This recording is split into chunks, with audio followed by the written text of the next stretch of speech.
여러분 반갑습니다. 주식의 맥모닝입니다. 네, 이번 시간에는 두산에너빌리티 한번 현재 위치 그리고 이 기업의 어떤 재무 구조 한번 간단하게 보시고 그 다음에 앞으로의 전망 한번 보도록 하겠습니다. 네, 일단 큰 그림에서 두산에너빌리티 한번 보시면 네, 이때 당시 15년 전이 되겠는데 이때 엄청난 버블이 있었죠. 어떤 중국의 인프라 투자와 관련해서 엄청난 시세가 있었고 이때 이를 주도하는 세력은 미래에셋증권의 어떤 펀드 그 소속돼 있는 플레이하는 펀드 매니저들이 이런 거품을 주도했다 이렇게 볼 수 있겠습니다.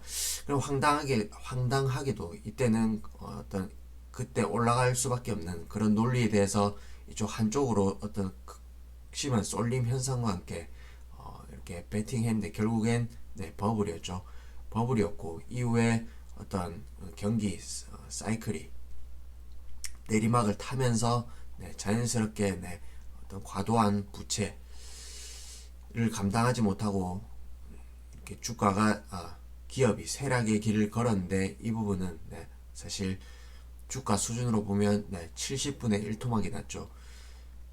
그러면 기업이 거의 생사 기로에 생사 위기 생사 기로에 놓였었다가 지금 극적으로 좀 기업을 살려냈다 이렇게 볼 수 있겠습니다. 그러면 이 가운데서 이 어떤 역사적인 버블이 꺼지고 이렇게 회생하는 이 국면에서 오롯이 피해를 본 건 주주들이 되겠죠. 어떤 소액 주주들이 엄청난 피해를 입었다 이렇게 볼 수 있고 그러면 이 이후에 국면에서는 계속해서 감자, 증자를 이렇게 반복하면서 기업 구조조정, 자본 구조를 좀 건전화하고 부채를 갚고 이렇게 하면서 코로나 팬데믹 이후에 일시적인 그런 경기 상승 그리고 유동성 이 부분에 기인해서 주가가 큰 반등이 있었다. 이때 이 시세는 저점 대비로는 10배가 났었습니다. 그러면 빠진 폭에 비해서는 미약한 수준이지만 이때 유동성 랠리는 엄청난 랠리가 있었다. 그리고 어떤 기업의 펀더멘탈 관점에서는 일부 턴어라운드의 관점에서도 유동성과 맞물려서 주가가 이렇게 폭발적으로 반응했다 이렇게 볼 수 있겠습니다. 그러면 어떤 시세적 관점에서는 역시나 여전히 큰 어떤 대하락 이후에 어떤 그냥 기술적 반등에 그쳤다 이렇게 해석해 볼 수도 있겠습니다. 그렇게 보시고 그러면 간단하게 재무 구조를 한번 보도록 하겠습니다. 이를 갖고 계신 어떤 소액 투자자들도 많으실 텐데 이렇게 재무 구조를 한번 보시면 일단 연간 단위로는 작년에 사실 2020년 코로나 팬데믹 이후에 어떤 대규모 적자를 시현하고 다시금 21년도에 턴어라운드 했죠. 물론 그 이전에도 계속해서 영업이익은 흑자를 달성했습니다. 그런데 순이익을 보시면 계속해서 적자를 이어왔죠. 그리고 작년에 흑자 전환을 했는데 이 부분은 역시나 회사가 부채가 많다 보니까 금융비용 포함해서 영업을 통해서 회사는 이익을 내고 있지만 계속해서 실제로 남는 돈은 없었다 이렇게 보시면 되겠습니다.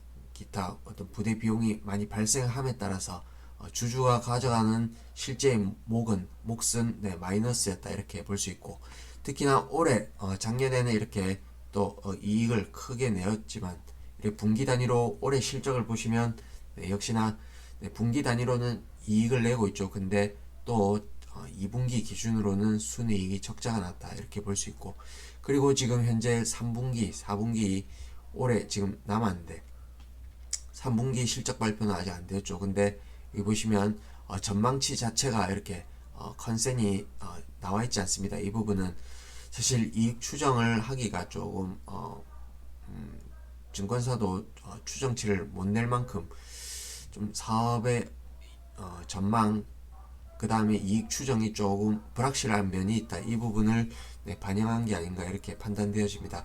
그리고 여기서 우리가 또 특징적으로 한번 주목해야 될 포인트는 일단 주식수가 여기 이 시점이 2017년이 되겠습니다. 17년도부터 이렇게 주식수를 보시면 꾸준하게 증가한 걸 볼 수 있죠. 이 부분은 역시나 회사가 어떤 재무구조를 개선하기 위해서 BW, CB, 그 다음에 유증을 통해서 계속해서 자본을 확충해야 한다. 그러면 주식수가 늘어난 만큼 자본이 증가하겠죠. 이 부분에서 사실 주주에게 손을 빌리면서 재무구조를 개선한 면이 있고, 그러면 이 부분은 역시나 주주의 입장에서는 주주의 피해를 끼쳤다 이렇게 볼 수도 있겠습니다. 대신에 이제 기업의 재무구조는 조금 개선 추세를 꾸준하게 이어왔다 이렇게 보시고, 자본금은 계속해서 증가해왔다 이렇게 볼 수 있겠습니다. 그리고 또 특징적으로 실질적으로 돈을 이익 영업을 통해서는 이익을 벌었지만 실질적으로는 돈을 까먹었기 때문에 그 부분에선 회사 유보 자금이 계속해서 감소했다 이렇게 보시면 사실 이 기업을 장기적으로 믿고 갈 수 있을지는 조금 물음표가 생긴다 이렇게 보시면 되겠습니다. 그러면 실질적으로 주당 순자산 가치를 한번 보시면 이렇게 보시면 BPS 주당 순자산은 5년 전에 비교해서 한번 보시면 24,000원, 18,000원, 만원 이렇게 계속 떨어졌죠. 8,000원까지 떨어졌다. 일단 작년 기준으로 이익이 증가하면서 주당 순자산이 늘어났었는데 올해 사실 연간 전망치로는 불투명한 면이 있죠. 일단 2분기까지는 순이익이 총합 집계로는 적자이고 이 부분 3, 4분기 기대도 좀 요원하다 이렇게 볼 때 다시금 주당 순자산은 만원 선에 다시 내려올 가능성이 높다. 이 부분 따져본다면 현재 주가가 14,500원이죠. 그러면 PBR은 대략 1.4배의 수준이 될 가능성이 높다. 이렇게 본다면 현재 인플레와 고금리 상황인데 이런 측면에선 기업의 재무구조가 튼튼하고 보유 중인 어떤 유동 자산 그 다음에 현금이 좀 많아야 유리하다 이렇게 볼 수 있는데 이 동회사 같은 경우에는 그런 부분에서 좀 불리한 국면을 지나가고 있다. 그 부분에 본다면 사실 기업의 어떤 가치 평가상 고평가돼 있다 이렇게 볼 수 있겠습니다. 그러면 2017년 기준으로 발행 주식수가 1억 2천만 주였고 현재 올해 기준으로는 6억 주가 넘습니다. 현재 6억 3천 800만 주인데 이 수준이면 사실 계속해서 주식이 상당폭 증가했고 그러면 주가는 2017년 대비로는 거의 대등한 수준이다 이렇게 볼 수 있겠죠. 2017년 평균 주가가 15,000원인데 5년이 지난 현재 시점 그 같은 수준의 주가인데 그런데 주식 수는 6배 그리고 5배가 늘어났죠. 그러면 시총은 주가 수준은 같은 레벨인데 시총은 5배가 늘었다 이렇게 설명할 수 있겠습니다. 그러면 그만큼 이익이 개선된 부분도 없는데 단지 극심한 적자에서 흑자로 돌아선 부분 유동성으로 인해서 주가만 올랐다 이렇게 판단할 수 있겠습니다. 그리고 기술적으로 한번 보신다면 일단은 차트를 한번 뒤집어서 한번 보도록 하겠습니다. 우리가 또 주주의 입장에서는 주가가 계속 떨어지면 주가가 떨어졌기 때문에 싸다고 이렇게 인식될 수 있는데 그 부분에서 좀 균형적인 시각을 갖기 위해서는 한 번씩 차트를 뒤집어 보는 것도 뭐 이렇게 의미가 있다 이렇게 보시면 이때 엄청난 폭락이 있었죠. 이때는 사실 이런 주가 사이즈가 나오는 건 투매 또 수급 심리가 한쪽으로 쏠렸다 이렇게 볼 수 있겠는데 이 부분이 정상적인 회귀 국면을 거치면 시간을 두고 이렇게 이 부분을 다시금 메꾸는 그런 기간이 펼쳐지고 있죠. 그리고 여기 보이는 고점을 지금 이렇게 돌파해 놓은 상황이다.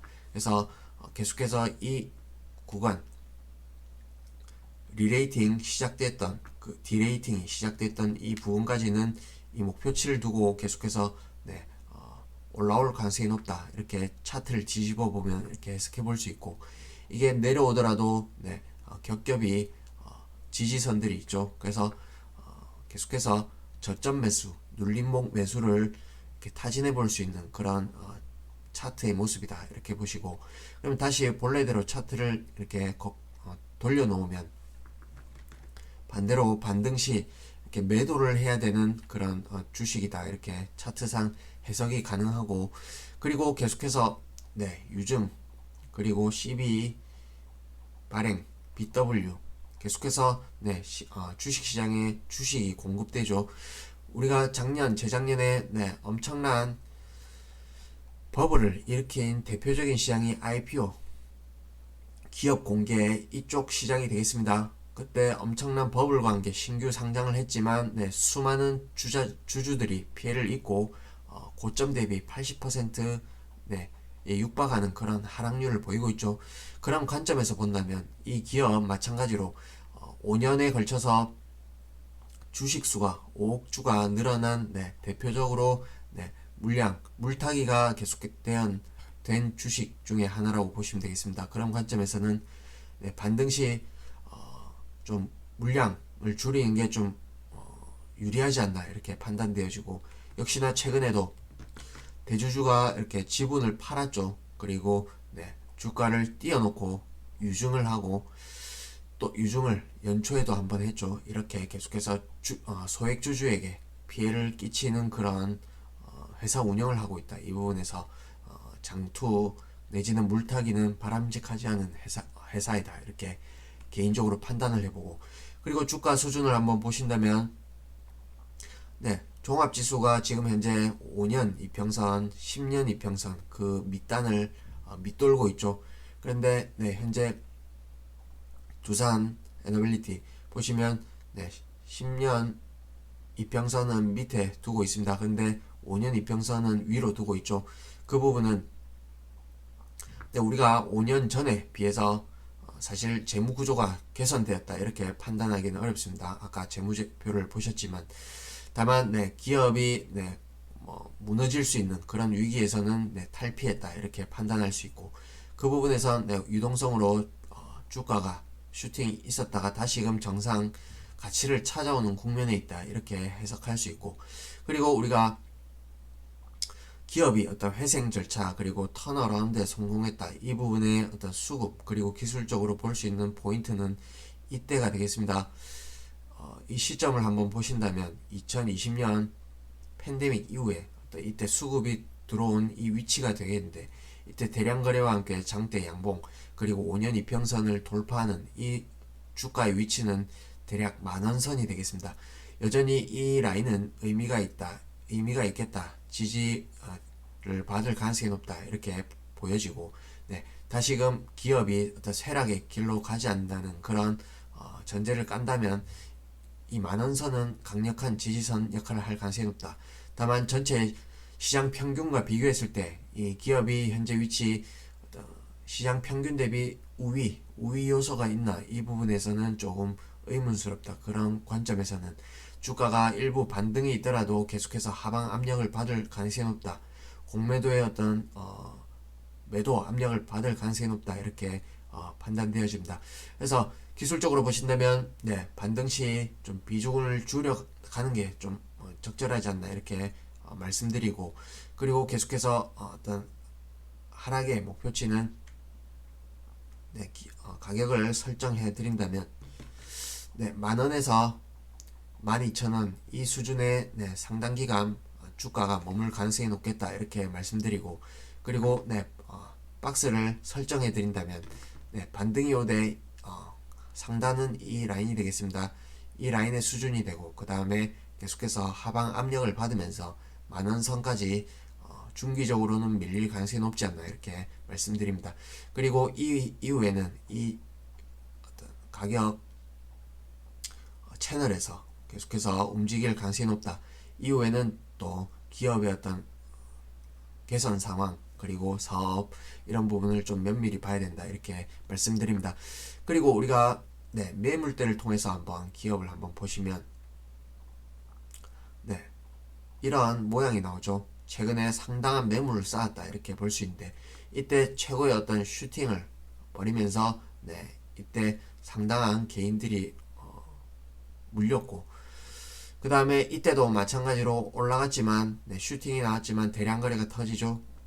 그리고 이 전 저점을 극복하지 못하고 밀립니다. 그리고 다시금 도전하지만 역시나 곧 거래량이 터졌죠. 거래량이 터졌지만 또 전 거래량에 비해서는 못 미친다 이렇게 볼 수 있고 그리고 이때도 이때 거래량이 터졌지만 이때는 어떤 매도 거래량이다 이렇게 보시면 되겠습니다. 이때 블록딜 이슈가 있었고 역시나 대주주가 실망시키는 그런 고점 확인과 함께 고점이 낮아지면서 엄청난 매물대를 이고 있다. 그래서 이 부분은 어떤 기업의 결정적인 기업을 한 단계 도약시킬 수 있는 이슈, 모멘텀이 아니라면 재료가 아니라면 이 부분을 뚫고 올라가기에는 거의 확률적으로 매우 낮다 이렇게 판단되어집니다. 그래서 사실 갖고 계신 분 많겠지만 근데 전체 최근 2, 3년 사이에 들어온 분의 입장이라면 물론 과거에 물린 분들은 이 주식 장기적으로 회복될 수 있느냐 거의 희박하다 이렇게 말씀드리고 2, 3년 안에 들어오신 분들은 최고점 대비로는 지금 현재 53%의 하락률이죠. 이 부분 다른 대기업과 비교를 한다면 사실 하락률 수준은 매우 지금 상대적으로 양호하다 이렇게 볼 수 있고 그 관점에서도 사실 주가가 탄력을 받고 다시금 추세 복귀하긴 힘들어 보인다. 그래서 이렇게 반등을 준다면 좀 이렇게 비중을 줄여보자 이렇게 말씀드리고 중기적으로는 계속해서 하방 압력을 받을 가능성이 높다 이렇게 설명드립니다. 심지어 우리가 SK 하이닉스조차도 이때 자본 구조가 한번 망가지고 이렇게 기업은 턴을 했지만 장기 주주는 회복이 불가하죠. 거의 불가능에 가까운데 고점 대비 SK 하이닉스가 엄청난 이익을 내고 시총 3위, 2위를 다투지만 여전히 고점 대비로는 88%의 하락률이다. 이런 관점에서 본다면 두산 에너빌리티 장기적으로 물려 계신 분들은 물타기를 이렇게 유혹을 느끼시겠지만 그 부분 철저하게 배제하자 이렇게 말씀드리고 이후에 들어온 분들도 제가 말씀드린 가격 라인에서 좀 전략을 짜시는 게 좀 유리하지 않을까 이렇게 설명드립니다. 단순 참고하시고 한번 공부해 보시고 전략 잘 짜셔가지고 좋은 성과 이루시길 바랍니다. 이후에 또 기회가 된다면 추가 영상 올리도록 하겠습니다. 도움이 되셨다면 구독과 좋아요 한 번씩 눌러주시고 또 찾아뵙도록 하겠습니다.